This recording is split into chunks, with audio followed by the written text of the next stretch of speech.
How to copy trade on Vantage FX Markets. Now in this video, I'll show you how you can copy trade on Vantage FX Markets. First is open up any preferred web browser, but on this video, I'm going to be using Google Chrome. That's straight into secure.vantagemarkets.com. And then if you don't have an account yet, just simply create one for you to be able to log in. So this is going to be your dashboard.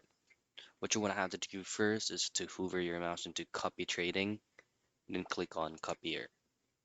Now from copier, choose on open copy account, and then you can either choose between live account or demo account. Now you need this first for you to be able to copy trades on your preference. Now on the actual copying of trades, all you have to do is to hover your mouse once again and go into discover, and this is where you can see the ranking list. If it is for high risk, annual return, high win rate, you just have to click on them first for you to be able to review the whole um, strategy here.